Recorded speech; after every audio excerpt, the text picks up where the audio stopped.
Good morning, everyone. It's Sal, Stretford Post. How you all doing? And welcome to another episode of Breaking Dawn. Hope you're doing good. Hope you're doing fine. Thank you guys so much for joining me this morning. Of course, guys, I really appreciate every single one of you guys. How you all doing? Welcome to Thursday. Guys, one day before a game. That's a funny one. One day before a game. We're playing on Friday, 24 hours before Manchester United play a football match. Now, guys, before I start, please don't forget to subscribe to the channel. Smash a like on the video. Put all the notifications on as well. That'd be absolutely fantastic. Let's get straight into some Manchester United news. Now, as you know, I'm over here in Italy. I'm getting the news surrounding Manchester United in Italy. And the great thing about it, whilst I'm over here, is that I do speak to a lot of people in regards to transfers, in regards to what Man United are going to do this transfer window, of course. Some of it is very interesting, what Man United are looking at. And some we expect, some we don't expect as well. Now, one of the key characteristics about Manchester United in the future transfer window in the summer is the fact that Manchester United need to cover a number of positions in the squad to solidify a competitive edge in regards to the Champions League, in regards to the FA Cup, the League Cup, and the Premier League, of course. Man United don't have nowhere near a strong enough squad to compete in every section, every competition. This is precisely why Manchester United are looking at players that can play in a number of positions. Don't be surprised if Man United sign players that are playing midfield, CDM, right back, left back, this kind of thing. Now, that brings me into the transfer news in regards to Man United, and this doubles down on it. Now, you may have heard on Stretford Post exclusively that Manchester United are looking at bringing in a midfielder. Surprise, surprise. Now, Manchester United are going to use every single chink in their armour to try and bring in a midfielder at a price that will not break the bank, guys. Now, one way to do this is to utilize the skills, the tools, should I say, that we already have. One of those tools, quite literally, is Marcus Rashford. Now, Marcus Rashford, of course, could be walking back at Man United in the summer, or he could be staying at Barcelona, or he could be going elsewhere. Now, apparently, Barcelona do not want to pay the amount of money that Manchester United has slapped on Marcus Rashford's head. The agreement is ripped up. Manchester United, Barcelona do not want to buy Marcus Rashford to that price, even though they agreed on that price. Now, Man United, the wheeling dealing that they're doing, of course, are looking at options in which they can make this work. Now, one of the options that we spoke about quite intensively a few months ago is Marc Casado. Marc Casado, of course, 22-year-old centre midfielder, CDM, who's got 2 caps for Spain, is a very, very, very realistic proposition for Manchester United in regards to swapping Marcus Rashford for Marc Casado. He can also play right back. Like I said at the beginning of the show, Manchester United are looking at versatility. They're looking at players that can play in a number of positions. He can play as a right back. He can play as a CDM. He can play as a CM. Now, as I said, when I first mentioned this on the channel, this would be an absolutely game-changing move for Manchester United because it's a kind of move, a clever move that Manchester United don't notoriously do. We don't really do clever things like this, especially under the current ownership. This would be a smart move. This would kill 2 birds with 1 stone. Get rid of Marcus Rashford, bring in a capable midfielder under Marc Casado. Now, Marc Casado is not without his links in regards to other football clubs. Borussia Dortmund are also interested in Marc Casado. But if Manchester United push this deal and make it and truly want to make this happen, I do believe that Man United will sign Marc Casado. I mean, only 22 years old, as I said, right back centre midfielder and CDM. Great, great player. And 2 caps for Spain is no mean feat as well. He's got 2 caps for Spain. Very capable player. A player that Manchester United should be trying to utilise Marcus Rashford to try and acquire. Will we do this kind of deal? This is the biggest question. It's the biggest question for us is, will we do this kind of deal? And Man United over the years have not really been as smart to do these kind of deals, you know. But when I'm looking at the fact that Man United needs so much work doing, now, Marc Casado's valuation it's about the Marcus Rashford valuation. It's about the same thing. So it's not going to be like, oh, Marc Casado's valued at 80 million. Marcus Rashford's valued at 35 million. You know, there's going to be a conflict of interest. There's going to be a conflict in between agents and things like that. No, because they're valued at around the same amount of money at the moment in the market. So it would be a very shrewd, a very smart move for Manchester United to make a move, to do this swap deal between Marcus Rashford and Marc Casado. Now, this news over here, spoke to various journalists, is very, very real. It is something that Man United are looking into. It is a deal that Man United feel they can achieve. And I do believe they should be doing that. They should be going full throttle on that. It's not only Marc Casado, though. It is also Alejandro Balde is another one that Man United are looking at, and the possibility of a swap deal. Now, this obviously shows you the positions that Man United are in. We need fullbacks. We need centre midfielders, of course. Primarily, that's what we need. The biggest problem in Man United's team at the moment is the midfield, of course, as we said many, many times, and the fullbacks as well. These two positions are incredibly important for next season, definitely, if we're going to be taken seriously in the Champions League or the Premier League. Now, one player that seemed a little bit unrealistic a few months ago, but now is starting to become a little bit more realistic. Apparently, Real Madrid are ready to sell their midfielder, Eduardo Camavinga. Eduardo Camavinga is a 23-year-old who is obviously a very, very good midfielder that Man United have been looking at over the last year. His valuation has reduced significantly. Here's the boost. His valuation has gone down to the minimum of 40 million euros, guys. 40 million pounds, should I say? Sorry. 40 million pounds is his valuation. His minimum valuation is 40 million pounds. This has opened the door for Manchester United to potentially make a move. As we said about 4 months ago, Camavinga's valuation was about 60 to 80 million pounds. Now, look, this obviously is the minimum. 40 million pounds is the minimum that Camavinga will go for. It could also be 40 to 100. It could be that. Obviously, it depends on who is chasing Camavinga. Now, we know that many teams are going to be chasing Camavinga. We know Camavinga is a world-class player. So, obviously, Man City and Arsenal and all these teams are going to be chasing Camavinga. Of course, they're going to be chasing Camavinga. So, it's up to Man United to make that move. 40 million, if Man United slap down a 40 million move for Camavinga, I think that will be an absolute brilliant signing. Of course, Man United need about 3 midfielders. So, you know, if we can save money on a very, very capable world-class midfielder, that will be brilliant. Now, Camavinga has become a little bit disillusioned about his positional play. He's been played in various positions at Real Madrid. Now, as you see, with Real Madrid, of course, knocked out Manchester City in midweek in the Champions League. Not everything is all rosy in the garden at Real Madrid. Not everything is beautiful at Real Madrid. There's lots of personalities at Real Madrid. And Camavinga has openly said that he doesn't like the fact that he's being played out of position, which he is. And he wants to play in a team that plays his true position, of course, which we know Camavinga is truly a central midfielder, a CDM, not a number 10 or anything like that. He can also play left back. This is the key, right? He can also play left back. And that would be great if we got Casado and we got Camavinga. Casado could fill in at right back. Camavinga could fill in at left back when it comes to it. And that's a good thing about these type of players. That's a good thing about players of Camavinga's ilk, that we can rotate the squad and play them in various positions. It's something that we used to have. Look, let me tell you something about it. It's not necessarily about numbers. Of course it's not, because Alex Ferguson, we didn't have necessarily the most players in the squad out of all the teams in the Premier League back in the day. What it is that we had a capability, players like John O'Shea, Ronnie Johnson, all these players could play in various positions, not just one position. They could play in various positions. In particular, the fullbacks and the defence. They could do various jobs. I seem to remember when Darren Fletcher and Michael Carrick played as centre-backs for a couple of games. I remember that. And that was the key characteristic of a lot of the players at Man United, that they were versatile. They could play a left back. John O'Shea could play left back, right back, midfielder, you name it, even up front at times. Can play that. And I think that is what Man United are looking for. As I mentioned a few months ago, exclusively on Stretford Post, Man United are looking for versatility. They're looking for players that play a number of positions, so they don't have to go out there and buy 8 or 9 players.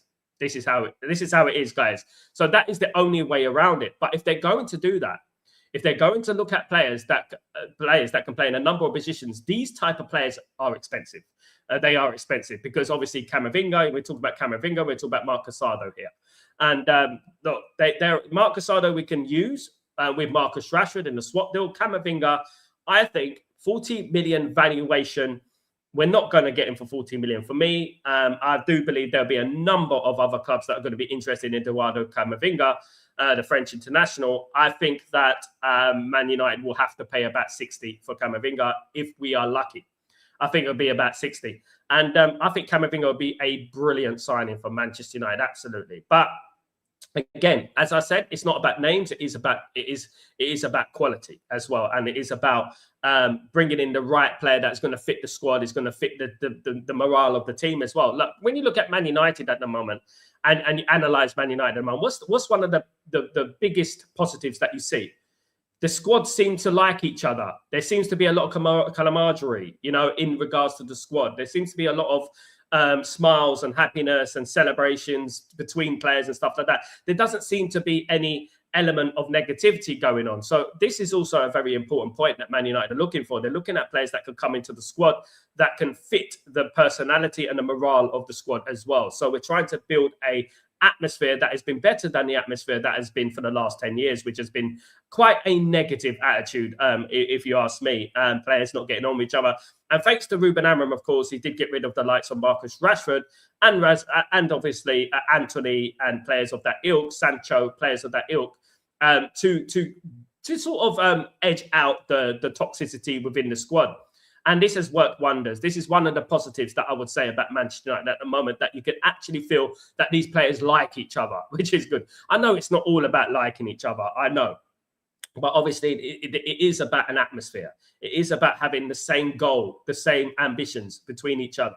Like I said, Andy Cole, Teddy Sheringham didn't used to like each other, but they both had the same goal. When they went on the pitch, they played football for each other. They picked each other out when they had to pick each other out, and we won a treble, even though they didn't like each other. But what is most important is that we have a mentality in that squad that are all geared towards the same thing, which is being successful.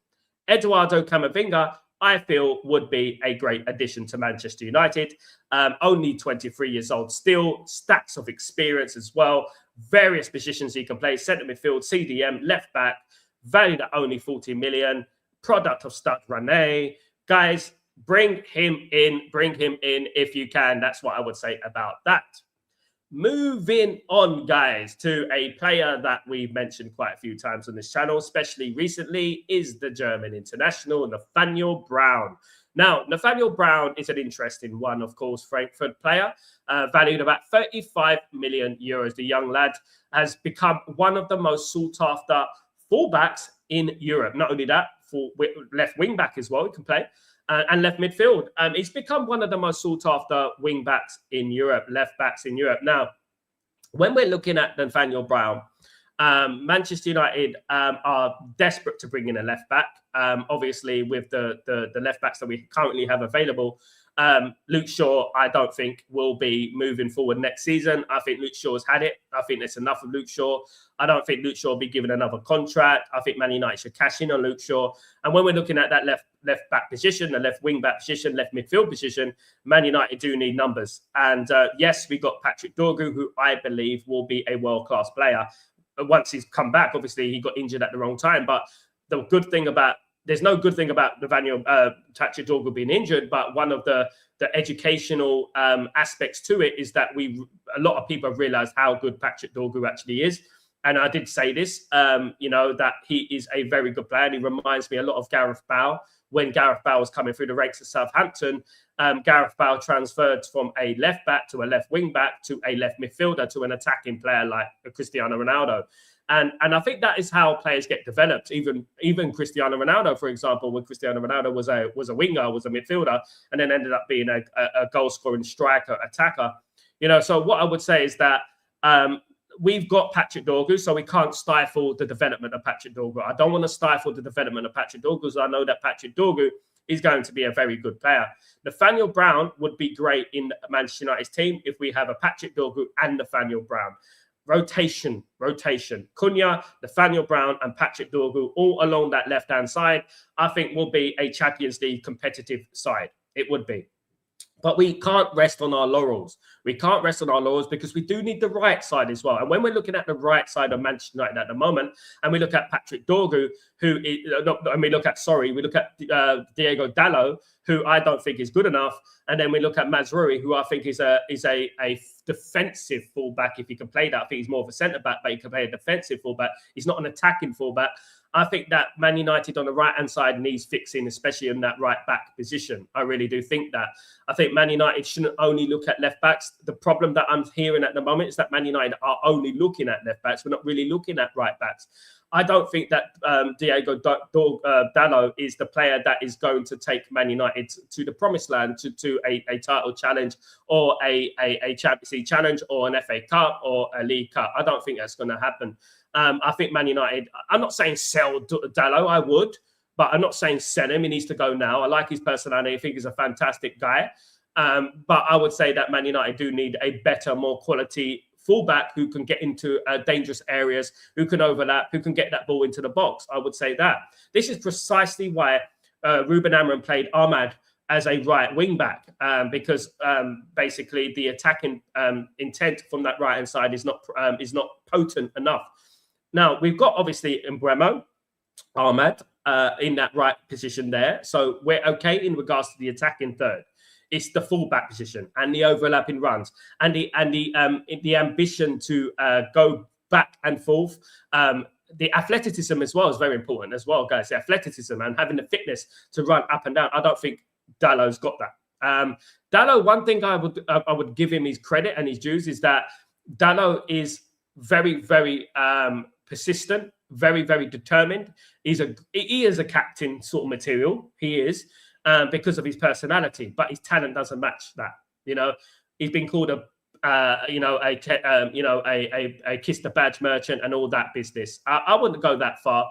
I would say Dalot is at least available for Man United when he's called upon, and that is the best form of availability, isn't it? But you do need ability as well. And I think if we keep Dalot and we bring in another right back, I think that will be great for Dalot as well as Manchester United, because you have that rotational sort of thing going on. And both of those players could edge each other on and push each other on and raise each other's games, of course.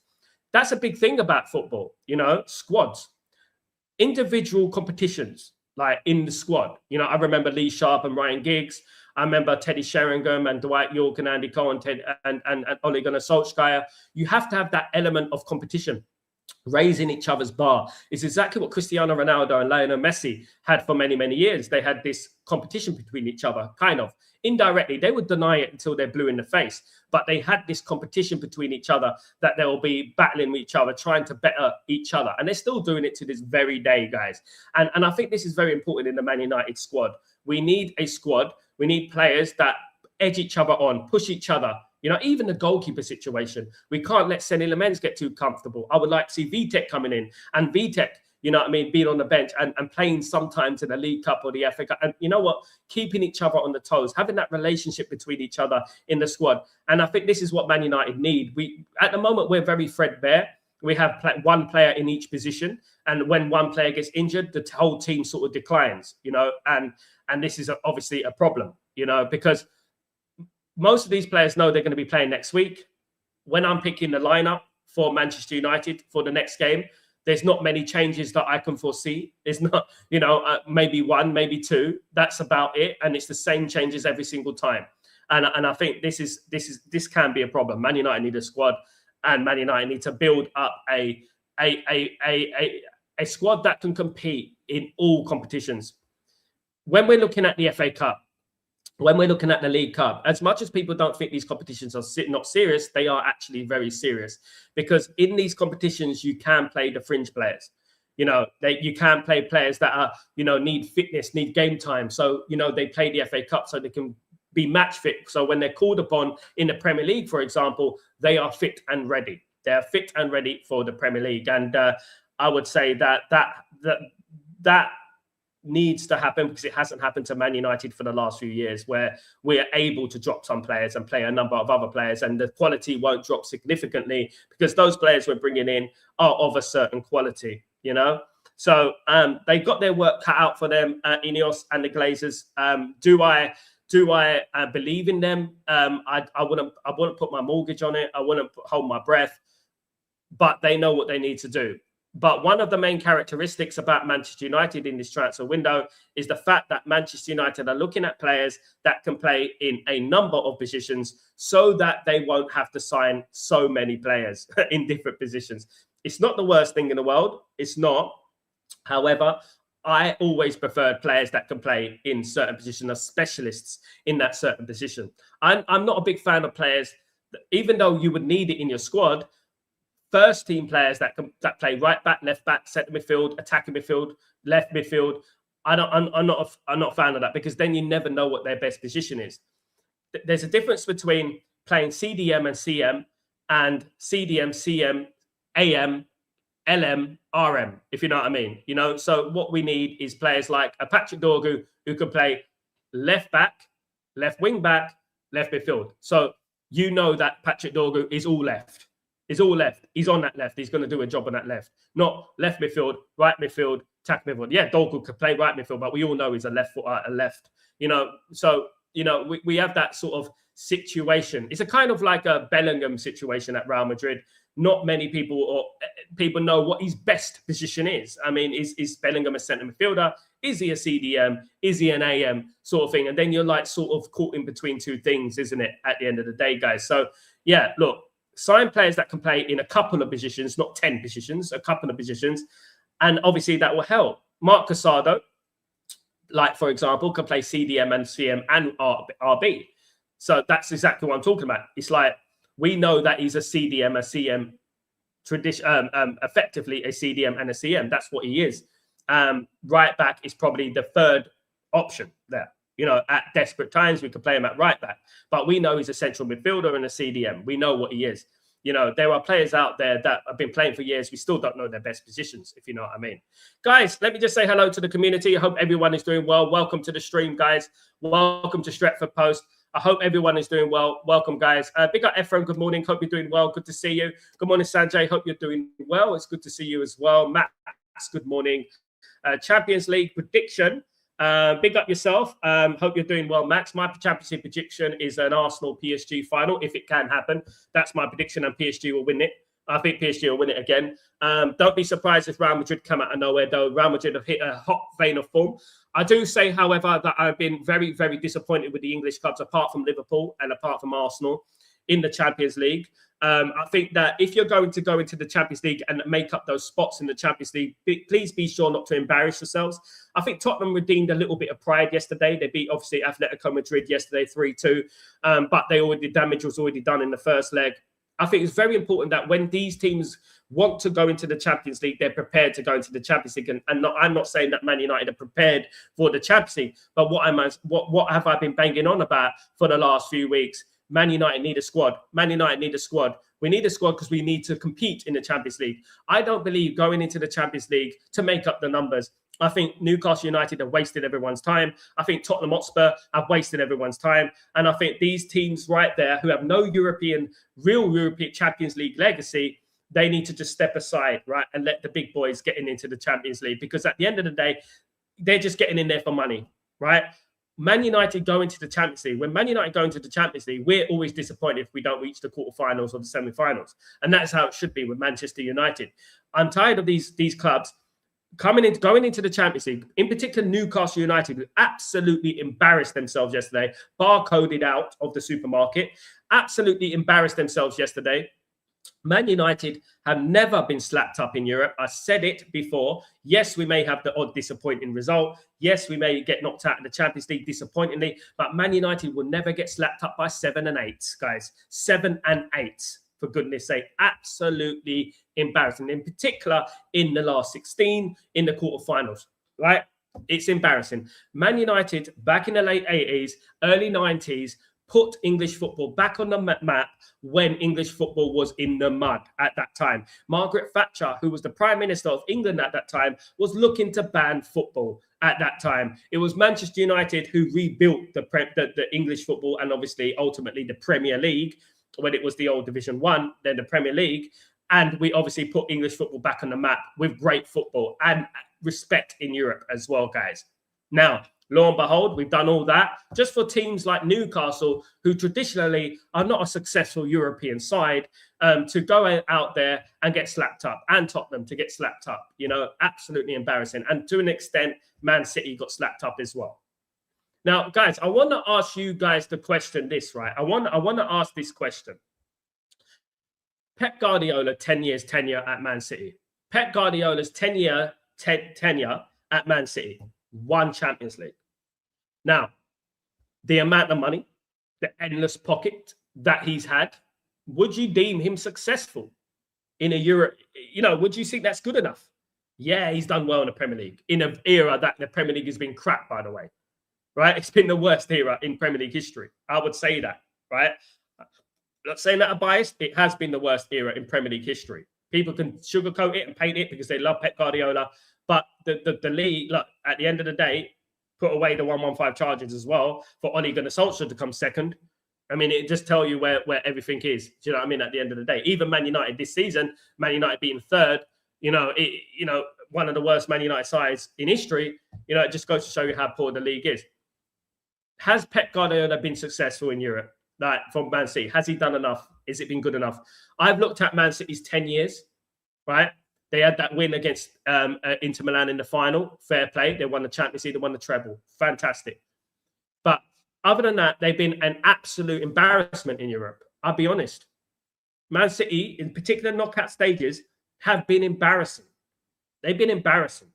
And you have to say that. You have to admit that they and you're putting into context all the money that they have, the endless pockets and stuff like that. And, the players that they can bring in, a Semenyo, a Gay, and during the January transfer window, yet here they are getting slapped up against what I would class as one of the worst Real Madrid teams in the last decade, Ephraim, how you doing, my friend? Sal, do you think we'll work with Wilcox and Brad? It remains to be seen. Obviously, we'll have to wait and see. I like Camavinga, injury concerns. Yep, absolutely. But I think he's all right. It's not too bad. More chance getting Jemba. Rasmala, Jemba's retired. I don't know if you've heard. Diamande, I think, is a better, but Camavinga would be a good as well. Camavinga would be good, Max. Diamande, why would Diamande be better? He doesn't play centre midfielder. They're two completely different players, Max. We don't need Diamande. Diamande is a luxury player. We've got Cunha, we've got Bruno, we've got Mbremo. We're going to get Diamande for 100 million. Why? Because at the end of the day, we need a midfield. If he's a left back, great, but he's not a left back. We need midfielders. We don't need attackers, at the moment. Man United need to fix that midfield and fix the fullbacks, most importantly. I know we want the glamorous attacking signings. I know we do. But why would you want Diamande over Camavinga? Two different players, Big up, Gregory. How you doing, my friend? Hope you're doing well. Good to see you. Sal, how much year left in Luke Shaw's contract? I think 1 year and a half, something like that. I may be wrong. I think 1 year and a half, 2 years. United Mandan, good morning. How you doing, my friend? Hope you're doing well. I saw the Frankfurt left-back links yesterday, but the fees being quoted is crazy for a left-back. Yeah, it is crazy because he's one of the best left-backs in the world. His valuation is only about 35 million. That's his valuation. His valuation isn't actually that high, but obviously, when other teams come in for him, obviously that Frankfurt are going to take advantage of that. Now, Frankfurt, obviously, Nathaniel Brown is a player that I mentioned on Stretford Post a year ago, a year ago, before everyone was talking about him, and basically, I would say that he would probably go for about 50, in my opinion. He'll probably go for about 50. Do I think that's good? I think that'd be a good price for him. I think that'd be a good price because he's a very good player. And Tyborg, who comes on the channel, who lives in Frankfurt, who's seen Frankfurt games, he would tell you the same. Nathaniel Brown would be a player to bring in because he can play in that array of positions. However, as I said earlier in the show, I do think it's very, very important that Man United don't only concentrate on the left, they have to concentrate on the right-hand side as well. The right-hand side is so important as well, in my opinion. Nathaniel Brown is small in the same height as Lisandro Martinez. Yeah, but he's a fullback, so it's a little bit different. Ephraim, Smash the likes and subscribe, guys. Thank you so much, Ephraim. Big up yourself. Absolutely. David's a good player, but his injury record is really concerning, especially in the Premier League where it's tough. Physicality challenging. If he joins, I just hope that, yeah, look, at the end of the day, I would like to think that Man United are doing their research, man, them, you know, in regards to players. More research than they used to do, because obviously we bought Mason Mount, for goodness sake, you know. What I would say is that, yes, he does have an injury record. He does. It depends on the extent and the long-term thing. Obviously, I would like to do if I was a Man United, obviously, guy, if I was managing Man United, if I was Jason Wilcox or Berardo or Ravel, I'll be looking at that extensively and studying it and analysing it properly, you know, in regards to the injury record. I would say that Man United have to basically speak to another, because we have to look at things from the point of view, why are Real Madrid looking to sell him as well? Real Madrid are looking to sell him, and I said this months ago, I said they're looking to sell Camavinga. Lo and behold, here we go. They're looking to sell Camavinga, you know, and, you know, why are they doing that? And obviously, we have a record with Real Madrid. We have a history of Real Madrid in regards to Varane, in regards to Casemiro. So Casemiro's been all right, but why did they sell Varane? And you know what? Varane was a very capable defender, could have stayed at Real Madrid a lot longer. And it's obvious why. And we have to look at this. And I would like to think the competence, there's some element of competence in regards to the signings that are going to come into Man United. Now, Camavinga wouldn't be my first choice. People know that. He wouldn't be. He isn't the one that I want. I want Anderson. I want a Stiller. I want one of these players. You know, I would much prefer these type of players than Camavinga, in my opinion. Although Camavinga would be a great signing, we have to look at everything, the nooks and crannies, the ins and outs of this transfer, definitely. Nothing at the moment. One thing I would say, Kenny, is that obviously there were rumours yesterday about Tonali. Didn't want to speak too much about Tonali because there was a lot of false rumours circulating around Tonali yesterday that Tonali wouldn't mind the move to Man United. Now, this kind of news I like to take with a pinch of salt, because obviously on Stretford Post, I don't like to just spit what everyone else is saying, because I like to do my own research. Apparently, there was rumours circulating yesterday that Tonali would be up for a move to Manchester United. Well, of course he would. Of course he would. Now, again, I take everything with a pinch of salt, because a few months ago, they were saying Tonali wants to go back to Italy. Now, if you remember, at the beginning of the season, I said Tonali's going to leave Newcastle. Tonali's got a clause in his contract that he can leave, and if Newcastle don't get into Europe, right? He's got an opportunity to leave. Now, I said that then, and people were saying that you're a joker. You don't know what you're talking about. He's never going to leave. He's never da-da-da-da. Now, if Man United get in the Champions League, anything is possible. Nobody is off the table. That's one thing I would say, right? So this news circulating, Tonali would love a move to Manchester United. Well, of course he would. Of course he's playing for Newcastle. Of course he's going to want to move to Man United. Tonali did want to go back to Italy. That is actually a fact. He did want to go back to Italy. When he originally went to Newcastle, as you know, he had a lot of problems, obviously, with, was it gambling or something like that? He had a lot of problems. He didn't settle down in Newcastle initially straight away. He has settled down since then, but he wouldn't mind a move to Manchester United. Of course he wouldn't. You know, he's one of the players on Manchester United's radar. But nothing is moving at the moment. Nothing is moving in regards to that. Newcastle will not entertain any offers at the moment in regards to that, especially from Manchester United. Obviously, they're pretend rivals, isn't it? But Tonali is one of the names on the table. He's one of the names on the table. Now, look, obviously, the name that keeps cropping up is Carlos Baleba. Now, this is the biggest worry for me. A lot of people coming out saying that I don't mind Carlos Baleba coming to Man United. Now, when we're thinking about Tonali, at least Tonali has performed this season, has been brilliant this season, right? And he'll be a brilliant signing for Man United because he's a quality player. When we're looking at Carlos Baleba, there are still people out there saying, I would still sign him because you know what? I think he's going to come good. I think he's going to be a good player. In what world do you think he's going to be a good player? Based on a hunch? Based on a hunch. Greatness wasn't built on a hunch. Ask Donald Trump that. He went to Iran on a hunch. You know, so at the end of the day, look, you know, greatness was not built on a hunch. That, Carlos Baleba will become a good player for Man United. Why? All right, this time Eric Dyer, he might be a good player for Man United too. Who knows? You know what I mean? He might come good. You know, let's do that. You know, Let's get Bissong from Tottenham. Let's do that, and he might become a good player. Man United can't be thinking like this. We can't be thinking, let's sign Carlos Baleba, because let's be real, guys. He's easy. He wants to come to Man United.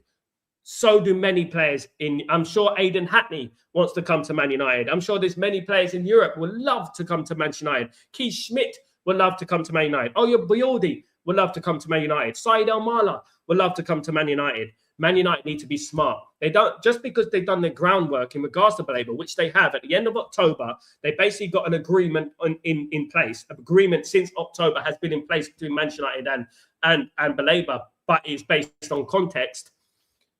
Doesn't mean we should sign him. It doesn't mean we should sign him. It doesn't mean Carlos Baleba should be coming to Man United.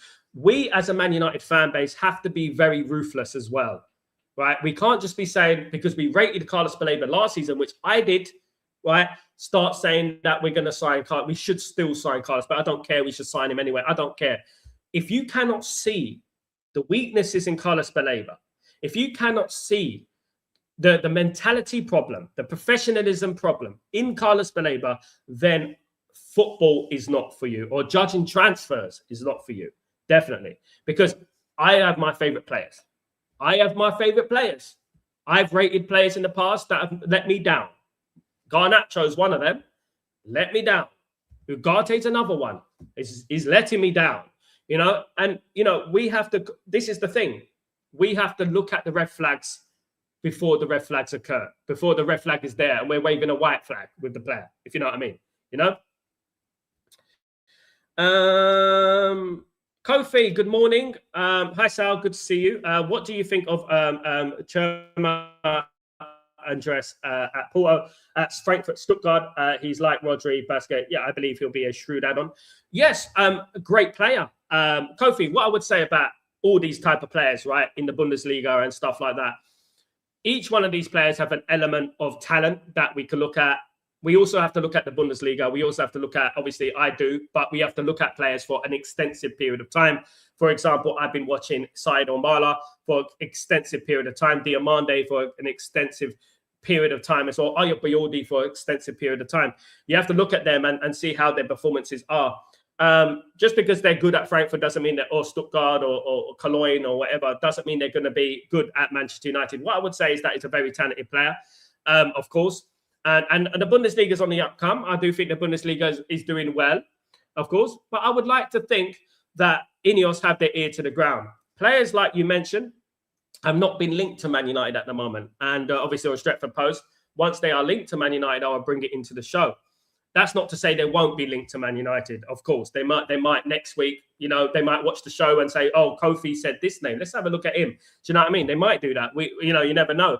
So I would say that, yeah, there are a number of options. This is exactly what I'm saying, Kofi. There are a number of options out there that we could sign.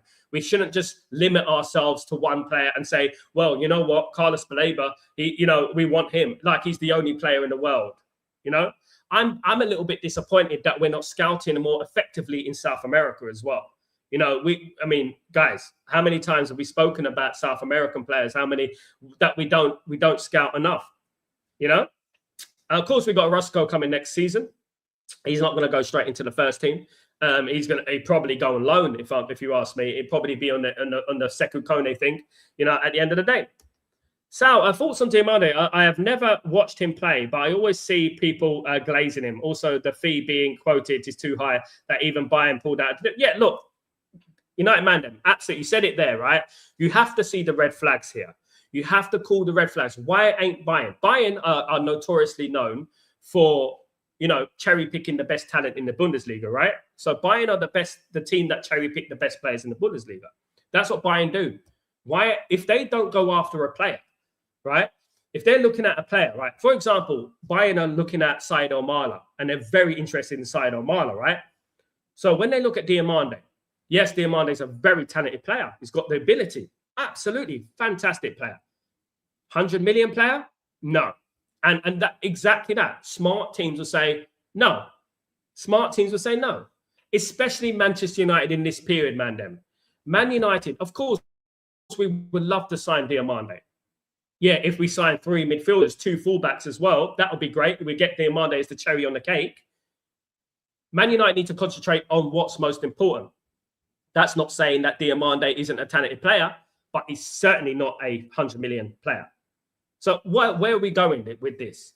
Right, we can't go down the road of Liverpool, where Liverpool spent 150 million on Florian Wirtz, when he's not a 150 million pound player. He's playing in the Bundesliga, for goodness sake. You know, so basically, let's give you the example, right? If Florian Wirtz is playing in the Bundesliga, is worth 150 million, how much is Cole Palmer worth in the Premier League? 250? We all know that's not true, isn't it? You know, so we need to look at valuation here. Valuation is over inflated in football in general. It's like every time you turn around, there's a 100 million pound player. And you're looking at it and you're thinking, based on what? Based on what? Why are you 100 million? I was raised in the time where there was Rivaldo and Juninho and Ronaldo and all these players, you know? But we always knew that they had a valuation that was realistic. Nowadays, it's like there's so much fakeness in valuation. The inflation has been immense. Do you know what I mean? It's ridiculous. Big up, Bandem. Good morning, Robert. How you doing, my friend? Good to see you. Thank you so much, my friend. Hope you're blessed. Good to see you again. I prefer Anderson or Tonali and Wharton. We should also add another like Mateus Fernandes to join João Gomez for rotation. When West Ham and Nottingham Forest get relegated, we should get... You're right, Mandem. Look, exactly. If Carlsberg made football transfers, they will go United Mandem. And that's what it is. At the end of the day, yes, Man United should be looking at Anderson, should be looking at Wharton, should be looking at Tonali. But you're absolutely right. In the squad, Mateus Fernandes, João Gomez, these kind of players, guys, in the squad. We need to look at these type of players as well. Not just, you know, players for the first team, but players for the squad. And this is something that I've been banging on for a while now, you know, about the squad, the quality in the squad. And this is so underrated because we get to know the quality in the squad when we make substitutions. You know, we get to know it, you know. Mateus Fernandes and João Gomez and all these players will be good squad players. Also, Mika Gods and these kind of players that I've mentioned this week will be good players for the squad.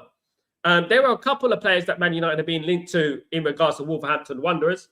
Of course, Man United, João Gomez is just one of them. Of course, João Gomez will be a good signing. Another reason why I like João Gomez is the fact that he's got a good personality, right? I'm just a little bit wary of signing too many Wolverhampton Wanderers players, you know, and that's what I'm wary of, you know. I got a text earlier about a player. I'm just trying to find him, right? Someone told me about Man United are being linked to this player. Yeah. So Man United are being linked to a player named Andre Trindade. Guys, and this is one of the people, one of my connects. He told me Man United are looking at Trindade, right? So I thought I'd take it upon myself to look at him. Another Brazilian player that plays for Wolves. Guys, you know, Man United are monitoring this player, you know, guys. And I'm looking at it and I'm thinking, Man United are scouting Wolves, right? We're looking at Wolves quite intensively. So you've got Andre Trindade, right? So Andre Trindade, I think I mentioned him a long time ago when he was playing with Fluminense in Brazil, right? And I'm wondering why Man United, this is exactly what I said earlier, why Man United are not scouting in basically the South American market more potently, more effectively. And this is what I was saying, you know? Another player that Man United are linked to. So I don't want us to be tunnel visioned here. I don't want us to be just looking at Wolves because Wolves have a history of good players signing, you know, creating good players like, for example, Cunha. You know, we need to change the record a little bit, you know. So João Gomez, Trindade, these type of players, you know, we need to change the record a little bit. Now, not to say, as you said there, that it wouldn't be a good signing for the squad. But we need to do a little bit more scouting as well. Mateus Fernandes, 21 years old, West Ham, Premier League proven, talented. Bring him in. Bring him in for me. Squad player. Squad player. And then obviously he can be nurtured into the team. And then João Gomez, Brazilian international, Premier League proven. Bring him in. For the squad, great.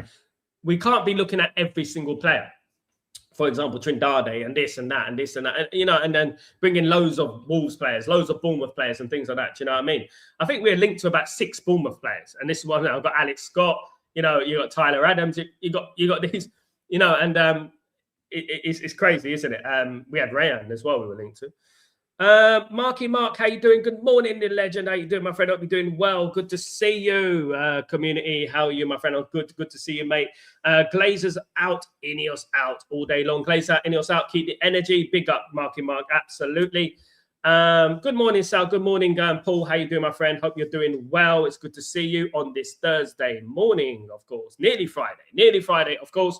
United Man, come on, people. The ratio of people watching is likes is bad. Let's get the likes up and kind of. Yes, guys. Look. Support the channel. I know that I'm not live. Sometimes I do uploaded pre-recorded videos. Support the pre-recorded videos, guys. Very, very important. You support the pre-recorded videos as well. Smash likes on them. Support the channel, guys. You are all part of this great community, of course. So make sure you smash the likes. Make sure you put the notifications on. Make sure you subscribe, guys. Come on. Let's support the channel and let's keep growing, guys, together. Big up, Marcus. How you doing, my friend? Hope you're doing well. Hope you're blessed. Guys. Absolutely. Beef Bully, we were touched in 1994. Look, you're talking about 1994, right? Let me give you a little education, Beef Bully.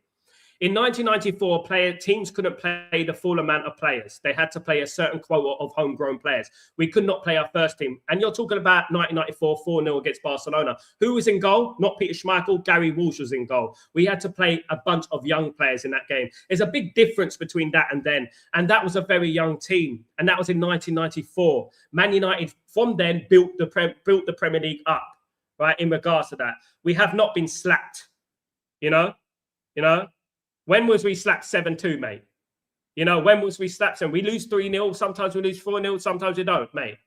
Stop talking crap, Beef Bully. Learn to spell, learn your history, and stop talking rubbish, mate. LT, big up, Sal. Can't wait to be in Europe next year. Absolutely. I mean, someone's coming on here defending these teams getting slapped up in modern-day football. It's ridiculous. Man United, never been slapped 7. You know, big up, Sal. Can't wait to be in Europe again. Big up yourself. And if Man United were slapped, it was 30 years ago. And that's what we're talking about. Elliot Anderson, Wharton, Angelo, Stiller, Ayabuildi, Joe Gomez, Edison, and Joe Neves. A good bunch of players there, Gregory. If we can do it, a good bunch of players. If we can do it. Gregory, are there any midfielders we keep discussing are no longer possible signings with United? No. The ones that I mentioned are still available, more or less. I don't think there's any major players out there. The only players that we've been linked to that we've lost in recent times is Rayan, who went to Bournemouth, of course. We have missed out on players like that. Yeah, nothing recent. LT, big up yourself.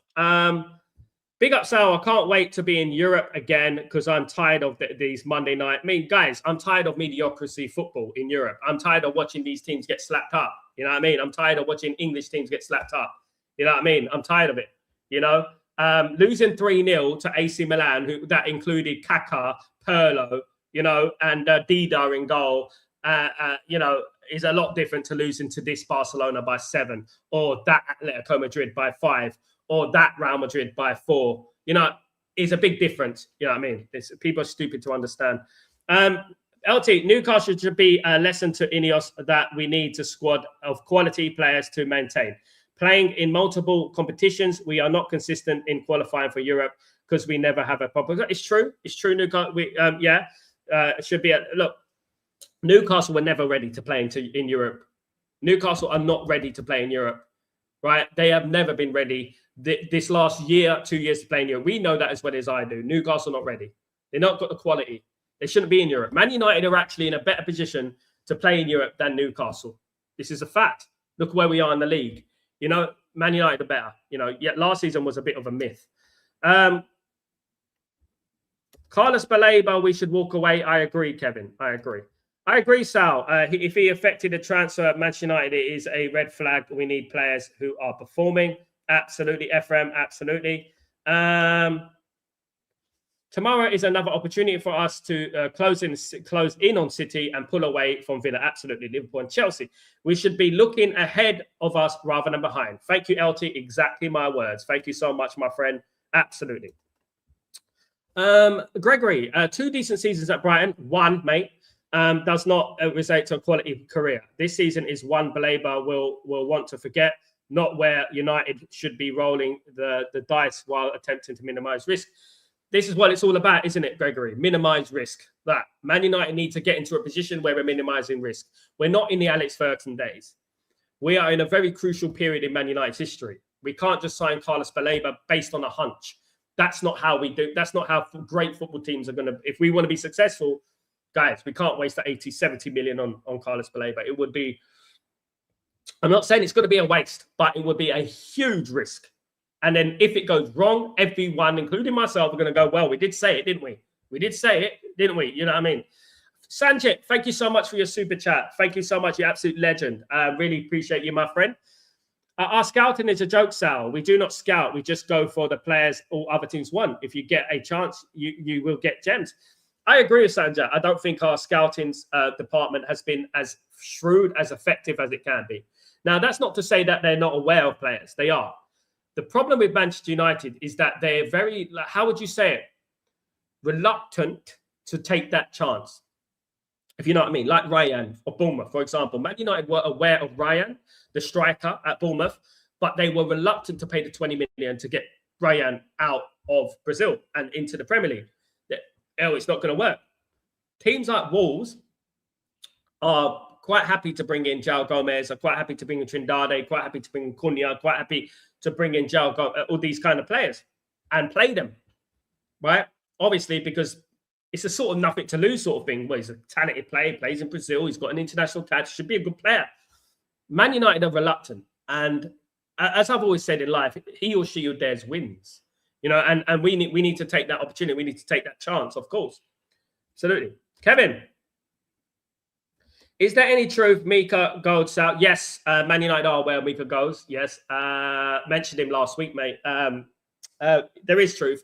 But I'm very wary now, guys, of bringing in Ajax players. I don't know what it is, but there's a lot of players that are coming through the conveyor belt of Ajax that are a little bit overhyped these days. I think Mika Goetz is a good, talented player, future international for Holland. But again, I just think bringing a player from the Dutch league is not like bringing players from Ajax in 1995. It's a completely different thing. And as we know through experience, through Danny Blind and players of that ilk, just because they come from Holland these days, it's not like the old days, and they don't necessarily perform. Yes, I know Mazraoui came from Ajax. He played for Ajax back in the day. I know Licha Martinez played for Ajax, and Licha Martinez is one of the golden rules here. He's one of the few that have really performed from Ajax. Mazraoui went to Bayern and he developed at Bayern and things like that, of course. So I'm very aware of this. However, I'm not going to close the door and see on Mika goes. I think Mika goes is a very good player. And yeah, I'm sure he's going to be wanted by a number of teams. I myself, I prefer Keith Schmidt. I prefer these type of players. I think he has consistently been a very good player. But we'll have to wait and see. We are aware of him, though. Marcus, I'm not sure you touched on this, Sal, but what are your thoughts on the AFCON? I spoke about it yesterday, Marcus. I feel like it's an absolute disgrace, Marcus, what they did in regards to the AFCON. I feel like you can't award someone a competition and then 3 months down the line take it away from them. Now, this is nothing to do with Senegal. It's nothing to do with Morocco. What they should have done, once Senegal walked off the pitch for 10 minutes, the referee should have blown the whistle, right? If he went by the letter of the law, Article 84 in FIFA, if he went by the letter of the law, over 10 minutes, he had to call the game. He had to call the game. He had to end the game. He didn't end the game. He carried on with the game. So the game carries on, right? He shouldn't have carried on the game if he felt that they'd broken the rules that bad. They did break the rules, but it was his choice to carry on the game. So once the game carries on, it doesn't matter. Now, what I would say is that Senegal didn't go off the pitch. They went on the side of the pitch for 10 minutes, right? Obviously, and they refused to play. So it doesn't matter whether you're in the tunnel or you're out, or on the pitch. If you refuse to play, it's the same thing, right? So what I would say is this: you cannot take the tournament 3 months later and give it to Morocco. You can't do that. The maximum you can do to Senegal is fine, or ban them for a future tournament. You cannot go in retrospective and take away their medals and the trophy 3 months later. It's ridiculous. It's excuse me. It's putting the game into disrepute, because it already was a farce, that final. And I enjoyed the African Nations, guys. I did do the watch along to the African Nation. It already was a farce. It already was a joke thing. But this has made it even more. This is the icing on the cake, right? So I would say that giving Morocco the title, and I'm sure Morocco, the great nation of Morocco, will not accept it. They shouldn't. I think it's ridiculous. I find it astonishing that you've got teams like Manchester City, right, who basically got charges allegedly through the roof, that are let off the hook. So if this is the case, that you can go retrospectively, take a trophy away from a team and give them the trophy. I'm waiting to see Man United's trophy, Ole Gunnar Solskjaer's Premier League title. I'm waiting to see Jose Mourinho's Premier League title. I'm waiting to see 2012 Alex Ferguson's Premier League title. I'm waiting to see that, because at the end of the day, it seems to me that whether it's CAF, CAF, whether it's FIFA, whether it's UEFA, it just seems like a mess. There should be one rule for all football, and that's it. Senegal are the African champions. They deserve to be the African champions. They remain African champions. And I would appeal that. And I'm sure they'll get away with it. In my opinion. What they did, I'm not advocating. Sorry, I got a bit of a chesty cough. I'm not advocating for what Senegal did was right. But as I said, if it was wrong, he should have ended the game there. There and then. Blow the whistle, full time, result 3-0 to Morocco. That's how it should be. Not 3 months down the line, for whatever reason, even though you could look at the book and say, Article 84, if a team walks off the pitch for longer than 10 minutes, the game is forfeited. So why did it take them 3 months? And that's what I would say. It's obviously something's happened. It's obvious. Marcus, can't take that confederation serious. Yeah, they've lost all credibility after yesterday. They lost all credibility. Ratcliffe's obsession with Chelsea model will be the end of us. The parameters. Let me just put this up a little bit because it's driving me mad. One sec. There we go. Right, obsession with Chelsea model will be the end of us because the parameters are Premier League proven under 26. Yeah, exactly. With Champions League, we can actually have a good transfer window, but we have to smart with signings. I hope a big board is serious and good squad capable of doing that. Of course, absolutely.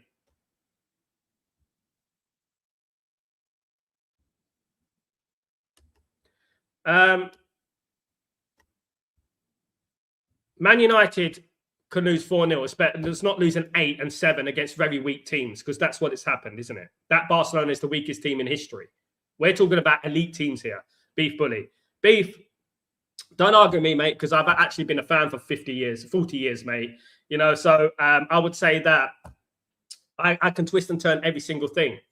Man United generally go into the Champions League and smash up teams, you know, and do well and get in quarterfinals and put Man United on the map. Collectively, overall, Man United have been a pride of Europe for English football. Collectively, overall, can you say the same about Newcastle? Can you? No, you can't. So stop trying to be smart, Beef Bully, right? Just don't be smart, mate, on this channel. We are Man United channel, not a Newcastle United channel, not a Chelsea channel, not a Man City channel. Factually, they've been slapped up in the time that football's shit, right? Factually, Man United put English football on the map. Factually, right? Man United don't get slapped up, would not get slapped up by that Barcelona team, would not get slapped up by that PSG team, will not get snapped up by that Atletico Madrid team. It's a fact. In fact, we love playing PSG. We knock them out. And Anderson, look, even on our worst period, let me give you an example. In our worst period, we knocked out PSG twice. We beat PSG twice. Away from home. Anderson, Walton, Tonali, and Stiller, these are the four midfielders United should be signing to minimize the risk. Absolutely. Absolutely. Guys, big up everyone in the stream. I hope you're all doing well. Welcome, guys. Welcome, guys. I hope you're all good. Thank you, everyone, for joining me. Really appreciate you all. Don't forget to smash a like. Guys, don't forget to smash a like on the video. Don't forget to put your notifications on. Don't forget. Sal, are you worried that Arsenal may win the quad? No, I'm not worried that Arsenal win the quad. Are you worried that your ball knowledge is a little bit low today? I would worry about that. Have a good one, Paul. Good to see you. Big up, everyone. And guys, don't forget, all banter aside, take it easy. And don't forget, I'll be the match previews later on, guys. The match previews later on. Join me for that, of course. And let me know your opinions. Let me know your scores. Let me know your team lineups, whatever you want. Guys, I'm Sal. This is Breaking Dawn. See you soon, guys. I'll see you later. Probably see you later. Take it easy, guys. Peace.